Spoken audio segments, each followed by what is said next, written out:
емес, бүкіл әлемде жұлдызға айналдырған сериалдардың арқасында танымал болды. Кастроның экрандағы мансабы 60-шы жылдардың соңында басталды. Алдымен қыз мексикалық сериалдарда кішігірім рөлдерді ойнады. Бұл алғашқы адал жанкүйерлерді табуға мүмкіндік берді. Бірақ актрисаның шығармашылық өмірбаянының гүлденуі келесі 10 жылдықта болды.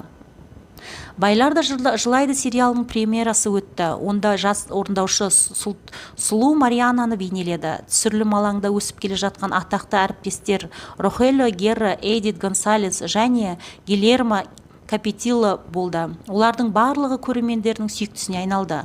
Ал олардың кейіпкерлерінің тағдырын әлемнің әртүрлі елдерінің жанкүйерлері қызығушылықпен қадағалады. Тағы бір жұлдызды рөл Кастроға 87 жылы жаңа «Жабайы раушан Дикая Роза» мелодрамасы шыққан кезде түсті. Онда Роза Гарсияның басты кейіпкері ретінде пайда болды. Ол керемет ойнады және жобаға хитке айналған саундтрек әнін сыйлады. Кейінгі жылдар атақты фильмдер толықтыра берді. Онда «Менің кішкентай Соледам» драмасы пайда болды. Онда орындаушы бірден 2 рөлді ойнады, анасы мен қызы. Ол сондай-ақ шағын қаладағы тозақ және өлтіруші әйелдер сияқты жобаларға қатысты. Бірақ бұрынғы жетістіктерін қайталау мүмкін болмады. Нәтижесінде Вероника экрандарда сирек пайда бола бастады. 2013 жылы ол мүлдем жоғалып кетті. Ол 8 жылдан кейін ғана «Гүлдер үйі» фильмінде ойнады. Жоба жылы қабылданды көпшілікке. Кастро актриса ретінде ғана емес, әнші ретінде де жетістікке жетті.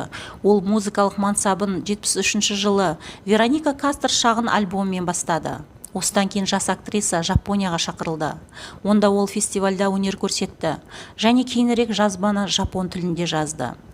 Атақты адамның алғашқы толықметражды дискісі пайда болды. Содан кейін альбомы шықты. Оның атын «Байлар да жылайды» сериалының аттас композициясы берді. Вероника әлемнің түкпір-түкпірінде концерттер қойып, гастрольдік сапармен белсенді болды. Бірақ 2009 жылы ол әншінің мансабын аяқтайтынын жариялап, музыкалық шығармашылық ешқашан ол үшін бірінші орында болмағанын мойындады. Ресейде Вероника Кастро туралы «Байлар да жылайды» сериалы шыққан кезде ғана білді. Елдегі уақыт қиын болды және мексикалық Золушка туралы ертегі бос уақытты жарықтандыруға көмектесті. Көрермендер Марианаға бірден ғашық болды және көп ұзамай бұл есімді қыздардың саны күрт өсті. 92 жылы актриса Мәскеуге барды. Ол Останкиноға Розамен кездесу бағдарламасын жазу үшін келді және «Макуба» әнінің премьерасын жасады. Сұхбатында атақты ресейлік жанкүйерлерге деген сүйіспеншілігін мойындады. Олар оны мақтау хаттарымен және жылы сөздермен толтырды. Ресейге барып Қазылар алқасының мүшесі ретінде «Даңқ минуты» бағдарламасына қатысты.